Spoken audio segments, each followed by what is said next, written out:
বিসমিল্লাহির রহমানির রহিম। প্রিয় শিক্ষার্থীরা, আশা করি সবাই ভালো আছো। আমিও ভালো আছি আলহামদুলিল্লাহ। আজকে আমি একাদশ শ্রেণীর ইসলামের ইতিহাস প্রথম পত্রের মদিনা সনদ সম্পর্কে কিছু কথা আলোচনা করব। আশা করি প্রথম বর্ষের অর্থাৎ একাদশ শ্রেণীর শিক্ষার্থী যারা আছো মনোযোগ দিয়ে শুনবে এবং দেখবে। তো মদিনার সনদ এইটা সারা বিশ্বের সংবিধান তথা মুসলিম বিশ্বের সংবিধান বলি অথবা ইসলামের ইতিহাসের গুরুত্বপূর্ণ বিষয় বলি, এটি অত্যন্ত গুরুত্বপূর্ণ একটি বিষয় বিশ্বব্যাপী। কারণ এই মদিনা সনদ যখন প্রণয়ন করা হয়, বলা হয়ে থাকে যে এই সনদ প্রণয়নের পূর্বে লিখিত কোনো সংবিধান ছিল না। ঐতিহাসিকরা মনে করেন যে সম্ভবত এটিই ছিল পৃথিবীর সর্বপ্রথম লিখিত সংবিধান। অর্থাৎ একটি রাষ্ট্র পরিচালনার জন্য, মানুষের সুন্দর জীবনযাপনের জন্য এবং পৃথিবীকে বাসযোগ্য করার জন্য কিছু নিয়ম কানুন নীতিনৈতিকতা মানতে হয় এবং তারই দিক নির্দেশনা ছিল এই মদিনা সনদে। তো আমরা আজকে এই মদিনা সনদের গুরুত্বপূর্ণ কিছু বিষয় নিয়ে কথা বলার চেষ্টা করব ইনশাল্লাহ। রাসূল সাল্লাল্লাহু আলাইহি ওয়াসাল্লাম 622 খ্রিস্টাব্দে যখন মক্কা থেকে মদিনায় হিজরত করলেন, তো সেই সময়ে মদিনার মানুষেরা দ্বন্দ্ব কলহে লিপ্ত ছিল। বিশেষ করে আউস এবং খাজরাজ গোত্রের মধ্যে একটা দ্বন্দ্ব চলছিল। তো রাসূল সাল্লাল্লাহু আলাইহি সাল্লাম যখন মদিনাতে গমন করলেন, তখন মদিনাতে আনসার, মহাজির, ইহুদি, খ্রিস্টান, পৌত্তলিক এরকম বিভিন্ন মতাদর্শের মানুষের বসবাস ছিল। তো রাসূল সাল্লাল্লাহু আলাইহি ওয়াসাল্লাম কলহে যারা জড়িত ছিল, যাদের মধ্যে কোনো সুসম্পর্ক ছিল না, বিচ্ছিন্নভাবে তারা জীবনযাপন করতেও, তাদের মধ্যে সুসম্পর্ক তৈরি করে, তাদের মধ্যে কলহ বিভেদ দূর করে, ঐক্যবদ্ধ করে সেই জায়গাটাকে বাসযোগ্য করার জন্যই একটি পদক্ষেপ গ্রহণ করেছিলেন এবং সেটার জন্য প্রয়োজন ছিল একটা নিয়মাবলী, একটা সংবিধান, একটা সনদ। তো তাদের মধ্যে সুসম্পর্ক তৈরি করার জন্য এবং একটি রাষ্ট্রকে সুন্দরভাবে পরিচালনা করার জন্য এই সনদ প্রণয়ন করেছিলেন, যেটি রাসূল সাল্লাল্লাহু আলাইহি সাল্লামের দায়িত্ব এবং কর্তব্য ছিল। রাসূল সাল্লাল্লাহু আলাইহি সাল্লাম বিভিন্ন কারণে মক্কা থেকে মদিনায় হিজরত করেছিলেন। তার মধ্যে একটি কারণ ছিল এরকম যে মদিনার বসবাসকারীদের মধ্যে, বিশেষ করে আউস এবং খাজরাজ গোত্রের লোকেরা যখন দ্বন্দ্ব কলহে লিপ্ত, তাদের মধ্যে এই দ্বন্দ্ব নিরসনের জন্য রাসূল সাল্লাল্লাহু আলাইহি সাল্লামকে আমন্ত্রণও জানিয়েছিলেন। তো যেহেতু তাদের মধ্যে দ্বন্দ্ব মীমাংসার জন্য আমন্ত্রণও জানিয়েছিলেন, আহ্বান জানিয়েছিলেন, যেই কারণে রাসূল সাল্লাল্লাহু আলাইহি সাল্লামের কর্তব্যও ছিল তাদের মধ্যে এই দ্বন্দ্বটা নিরসন করা। তো রাসূল সাল্লাল্লাহু আলাইহি সাল্লাম তাদের মধ্যে এই দ্বন্দ্ব নিরসন করে সমগ্র মদিনাবাসীদেরকে ভ্রাতৃত্বের বন্ধনে আবদ্ধ করে একটি জাতিতে পরিণত করতে সক্ষম হয়েছিলেন। তো তিনি এই যে ভ্রাতৃত্বের বন্ধনে তাদেরকে আবদ্ধ করলেন, এই ভ্রাতৃত্বের বন্ধন যেন অটুট থাকে এবং সেখান থেকে যেন এই দ্বিধা কলহ দ্বন্দ্ব চিরতরে বিলুপ্ত হয়, এই কারণেই রাসূল সাল্লাল্লাহু আলাইহি ওয়াসাল্লাম এই মদিনা সনদ প্রণয়ন করেছিলেন। তো মদিনা সনদ প্রণয়ন করতে গিয়ে এই সনদের প্রায় 47টি ধারা ছিল। এই 47টি ধারার মধ্যে উল্লেখযোগ্য যে 12-14টি বা 15টি ধারা আছে, এগুলো জানা আমাদের জন্য বিশেষ প্রয়োজন। যেহেতু মদিনা সনদ একটি গুরুত্বপূর্ণ বিষয় এবং এর যে ধারাগুলো ছিল এগুলো অত্যন্ত গুরুত্বপূর্ণ, প্রত্যেকটাই চাইতে গুরুত্বপূর্ণ। এই জন্য আমরা আজকে এই সনদের গুরুত্বপূর্ণ যে কয়েকটি ধারা রয়েছে বা শর্ত রয়েছে এগুলো আমরা আলোচনা করব। তো একাদশ শ্রেণীর যারা শিক্ষার্থী তারা অনেকেই হয়তো এখনও বই পুস্তক সবাই কিনেছো কিনা আমি জানি না। তো আমি চেষ্টা করব এই যে গুরুত্বপূর্ণ যে সনদগুলো আছে আমি একটু করে সংক্ষেপে একটু লিখে দেওয়ার চেষ্টা করব, যাতে তোমরা যাদের বই নেই বা যারা মনে রাখতে পারো না, এই লেখাগুলো চোখের সামনে আসলে হয়তো মনে থাকবে। তো আমি লিখি প্রথম থেকে। আমি সংক্ষেপে লিখব, অর্থাৎ মূল কথাটা লিখব। মদিনায় যারা বসবাস করছে, বিভিন্ন ধর্মের মানুষ, মুসলিম অমুসলিম, আনসার মহাজের বা যত সম্প্রদায়ের মানুষ বসবাস করছে, অর্থাৎ মদিনায় বসবাসকারী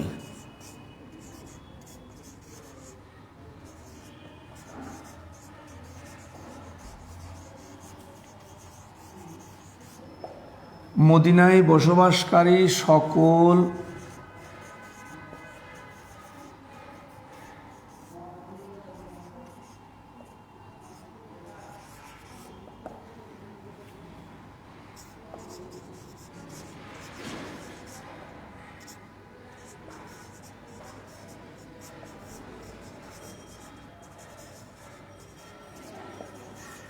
একটি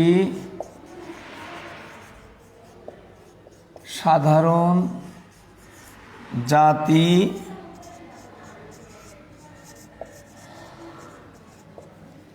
অর্থাৎ মদিনায় বসবাসকারী সকল সম্প্রদায়ের লোকেরা সম্মিলিতভাবে একটি সাধারণ জাতি গঠন করবে, একটা কমনওয়েলথ গঠন করবে। অর্থাৎ তাদের মধ্যে একটাই পরিচয় থাকবে যে তারা মদিনায় বসবাসকারী একটি জাতি, তারা মদিনাবাসী, এটা হলো তাদের মূল পরিচয়। তো এই জন্য কী করবে, যে সকলে মিলে একটি সাধারণ জাতি গঠন করবে। 2 নম্বর, তাহলে এই যে একটা জাতি গঠন হলো, এই জাতিকে পরিচালনা করার জন্য একজন নেতা দরকার। এ কারণেই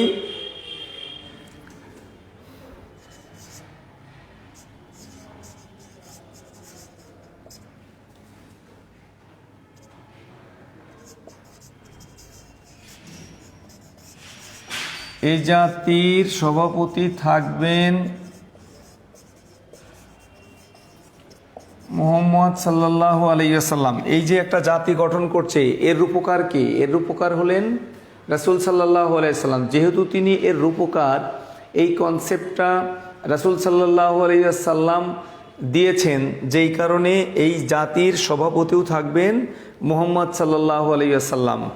তাহলে যেহেতু তিনি সভাপতি, সবার ঊর্ধ্বে তার পদবী, এই কারণে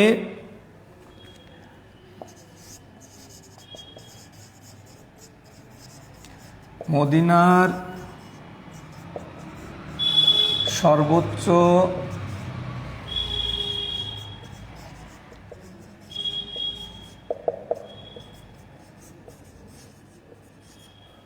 প্রধান থাকবেন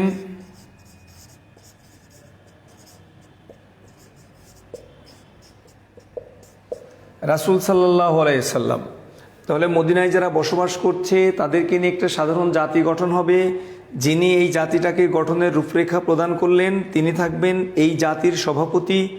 যেহেতু তিনি এই জাতির সভাপতি, এই জন্য এই মদিনা রাষ্ট্রের প্রধান বিচারপতি, যেহেতু সেখানে একটা বিচারালয় থাকবে, সেই বিচারালয়ের প্রধান বিচারপতি থাকবেন রাসূল সাল্লাল্লাহু আলাইহি ওয়াসাল্লাম। 2,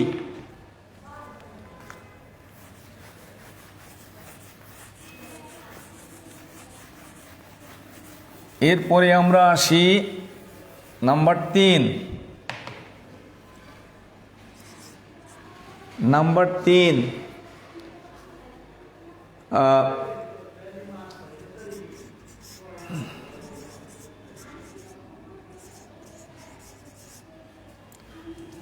জাতি না,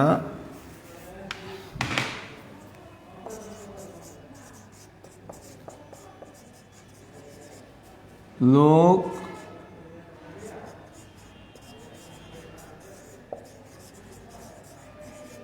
স্বাধীনভাবে ধর্মীয়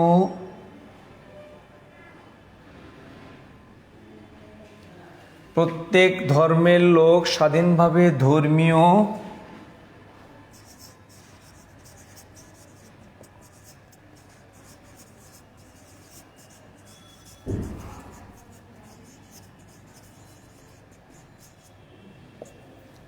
প্রত্যেক ধর্মের লোক স্বাধীনভাবে ধর্মীয় আচার অনুষ্ঠান পালন করতে পারবে।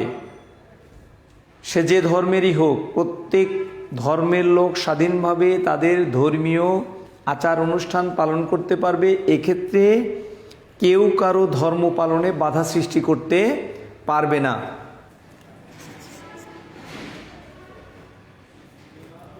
এখানে আমি ছোটগুলো লিখি, বড়গুলো মুখে বলে দিব।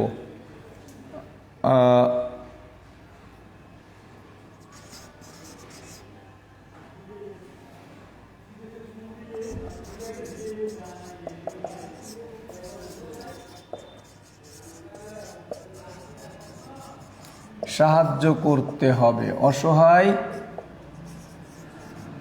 যারা অসহায় এবং দুর্বল, স্বভাবতই এই শ্রেণীর মানুষদের উপরে যারা সবল শক্তিশালী তারা অত্যাচার করে। যেই কারণেই বলা হলো যে অসহায় ও দুর্বলকে সাহায্য করতে হবে, অর্থাৎ সম্মিলিতভাবে এই শ্রেণীর মানুষদেরকে সাহায্য করতে হবে।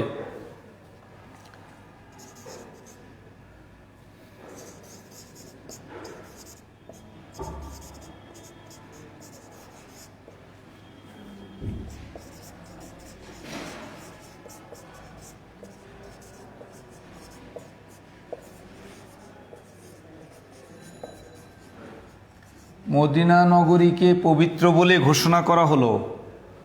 তাহলে যেহেতু মদিনা নগরী পবিত্র, এই পবিত্র নগরীতে কোনো রকম পাপাচার করা যাবে না। অযথা মানুষকে হত্যা করা, খুন খারাপি করা, ব্যভিচারে লিপ্ত হওয়া অথবা অনৈতিক কোনো কাজের সাথে সম্পৃক্ত হওয়া যাবে না।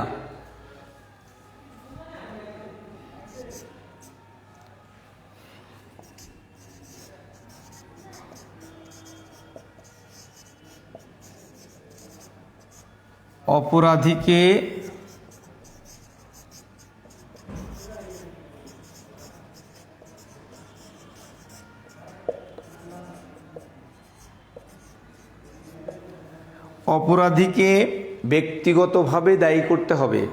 অর্থাৎ কোনো সম্প্রদায়ের কোনো ব্যক্তি যদি কোনো অপরাধ করে, তাহলে এই অপরাধের জন্য ওই ব্যক্তির সম্প্রদায় বংশকে বা ওই সম্প্রদায়কে দায়ী করা যাবে না। যিনি অপরাধ সংগঠন করবেন ওনাকে ব্যক্তিগতভাবেই অপরাধী বলে চিহ্নিত করতে হবে। এর জন্য তার বংশের অন্য কাউকে দোষারোপ করা যাবে না এবং এই ব্যক্তিকে ঘৃণার চোখে দেখতে হবে, তাকে দোষী বলে সাব্যস্ত করতে হবে। আচ্ছা,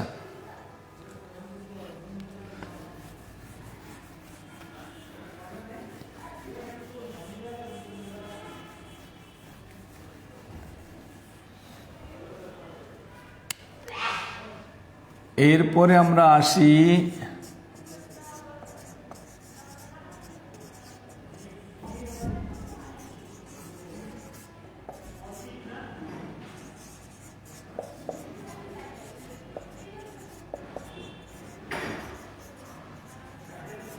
সুবিধা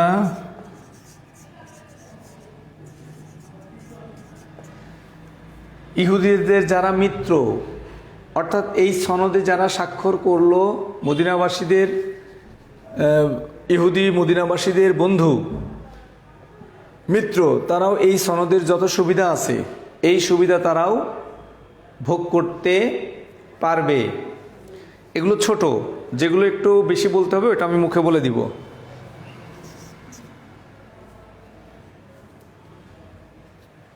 এরপরে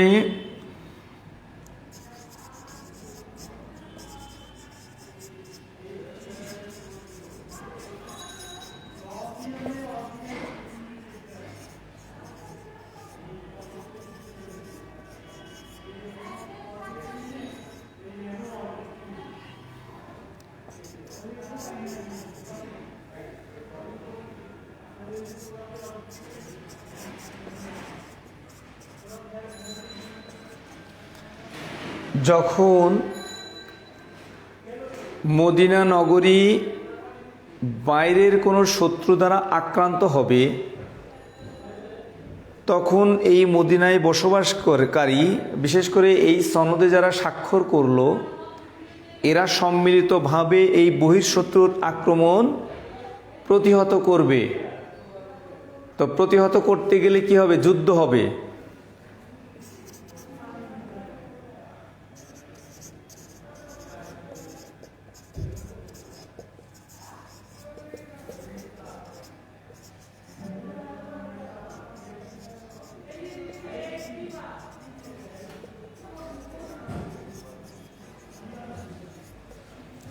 তাহলে বহিঃশত্রু যখন আক্রমণ করবে মদিনাকে, তখন মদিনায় বসবাসকারী সকল সম্প্রদায় সম্মিলিতভাবে ওই শত্রুর আক্রমণ প্রতিহত করবে। এই আক্রমণ প্রতিহত করতে গিয়ে যুদ্ধ হবে, অথবা তাদেরকে বাধা প্রদান করতে হবে। সেক্ষেত্রে একটা ব্যয় হবে। এই ব্যয়ভারটা বহন করবে প্রত্যেক গোত্রের মানুষের জন্য। সেই গোত্র তাদের যা যা লাগে এই খরচটা তারাই করবে। এই খরচটা অন্য কোনো গোত্র বহন করবে না। যে গোত্রের যত লোক থাকবে সেই লোকদের ব্যয়ভার ওই গোত্র বহন করবে।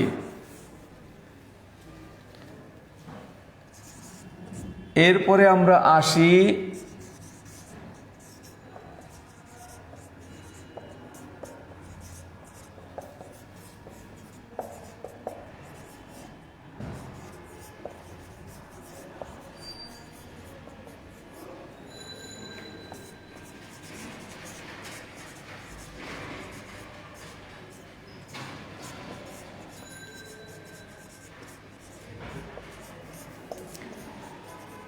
রাসূল সাল্লাল্লাহু আলাইহি ওয়াসাল্লামের পূর্ব অনুমতি ছাড়া কেউ যুদ্ধে লিপ্ত হতে পারবে না। অর্থাৎ যদি এরকম পরিবেশ তৈরি হয় যে এক গোত্র অন্য গোত্রের সাথে সম্পর্কের অবনতি হওয়ার কারণে যুদ্ধ করবে, তাহলে রাসূলের অনুমতি নিতে হবে। অথবা তারা অন্য কারোর সাথে যুদ্ধ করবে, রাসূল সাল্লাল্লাহু আলাইহি সাল্লামের অনুমতি নিতে হবে। আচ্ছা,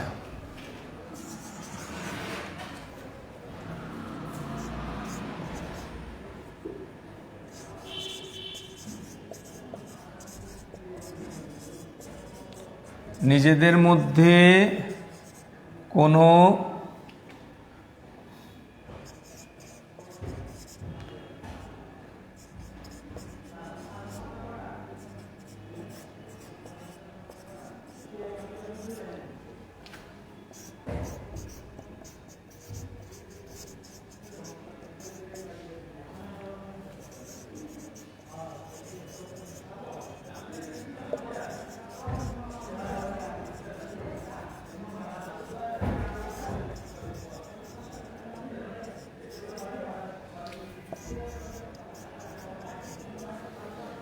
যদি কখনো নিজেদের মধ্যে ভুল বোঝাবুঝি হয়, অর্থাৎ এটা হতেই পারে, নিজেদের মধ্যে কখনো যদি কোনো ভুল বোঝাবুঝি হয়, তাহলে রাসূল সাল্লাল্লাহু আলাইহি ওয়াসাল্লাম আল্লাহর বিধান মোতাবেক নিজেদের মধ্যে এই ভুল বোঝাবুঝির মীমাংসা করবেন। তো আমরা এই যে 10টা পর্যন্ত এখানে লিখেছি, এরপরেও আরও বেশ কিছু আছে। সেটি হলো যে যারা এই সনদে স্বাক্ষর করলো বা মদিনায় বসবাসকারী লোকেরা কখনোই কোনোভাবে মক্কার কুরাইশ অথবা মদিনার বাইরের কোনো শত্রুদের সাথে কোনো ষড়যন্ত্রে লিপ্ত হতে পারবে না। অর্থাৎ যারা মদিনায় বসবাস করছে এবং একটি সাধারণ জাতি গঠন করেছে, তারা কোনোভাবেই মক্কার লোকেদের সাথে যোগাযোগ করতে পারবে না এবং শত্রুদের সাথে তারা ষড়যন্ত্রে লিপ্ত হতে পারবে না। যদি এই সনদে স্বাক্ষরকারী কেউ কোনো অন্যায় করে এবং গোপনে ষড়যন্ত্র করে বা এই ধারাগুলো ব্যতিক্রম করে, তাহলে তার উপরে আল্লাহর অভিশাপ কামনা করা হয়েছে এবং তাদের উপরে আল্লাহর লানত বর্ষিত হোক, এরকম করে বলা হয়েছে। তাহলে এই যে মদিনার সনদটা রাসূল সাল্লাল্লাহু আলাইহি ওয়াসাল্লাম প্রণয়ন করলেন, এই সনদের মাধ্যমে যেটা এখানে প্রকাশ পেল যে রাসূল সাল্লাল্লাহু আলাইহি ওয়াসাল্লাম শান্তি প্রতিষ্ঠিত করার জন্যই এই সনদটা প্রণয়ন করেছেন। তো সেক্ষেত্রে রাসূল সাল্লাল্লাহু আলাইহি ওয়াসাল্লাম এই সনদের মাধ্যমে প্রত্যেক ধর্মের লোকেদের ধর্মীয় স্বাধীনতা, ধর্মীয় নিরাপত্তা এগুলো বিধান করেছেন। এই সনদের মাধ্যমে প্রত্যেক মানুষকে, প্রত্যেক ধর্মের মানুষকে, প্রত্যেক মতাদর্শের মানুষকে তিনি সম্মান প্রদর্শন করেছেন। যেই কারণেই এই সনদে বলা হয়েছে যে প্রত্যেক ধর্মের লোকেরা তাদের ধর্মগুলো বিনা বাধায় পালন করতে পারবেন। তো এইগুলো ছিল এই সনদের গুরুত্বপূর্ণ কিছু ধারা। তাহলে আমরা এই ধারাগুলো মনে রাখার চেষ্টা করব ইনশাল্লাহ। এই ধারাগুলো যদি আমরা মনে রাখতে পারি, তাহলে এই সনদের যে গুরুত্ব, এই সনদের গুরুত্বগুলো আমরা মনে করতে পারবো এবং এই সনদের গুরুত্ব অনুভব করতে পারবো।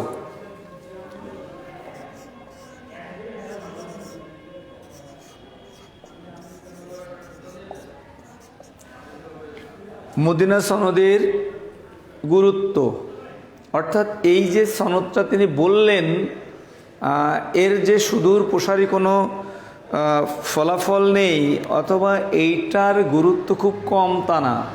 ইসলামের ইতিহাসে এটার গুরুত্ব অত্যন্ত তাৎপর্যপূর্ণ।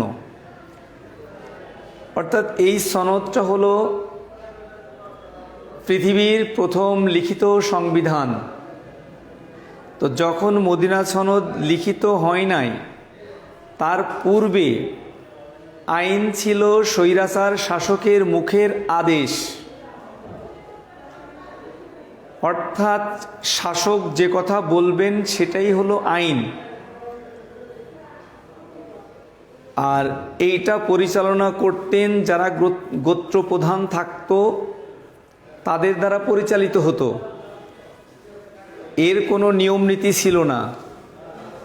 কিন্তু রাসূল সাল্লাল্লাহু আলাইহি ওয়াসাল্লাম সর্বপ্রথম এই সনদের মাধ্যমে একটি আইন প্রণয়ন করেন এবং এটা লিখিত আকারে রাখেন, যার ভিত্তিতে একটি রাষ্ট্র পরিচালিত হবে। এই জন্য এই সনদকে ইতিহাসে মহাসনদ বলে অভিহিত করা হয়েছে। এই সনদের মাধ্যমেই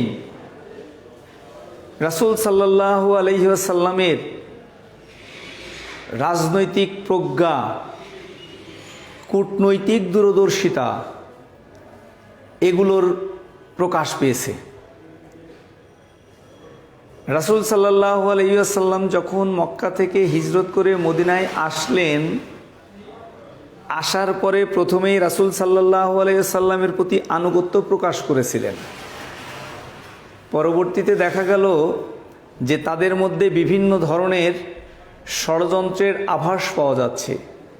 তখনই রাসূল সাল্লাল্লাহু আলাইহি সাল্লাম 624 খ্রিস্টাব্দে এই সনদটা প্রণয়ন করেছিলেন।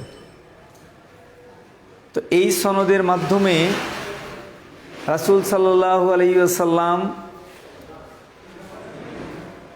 মদিনা থেকে দ্বন্দ্ব কলহ নিরসন করেছিলেন।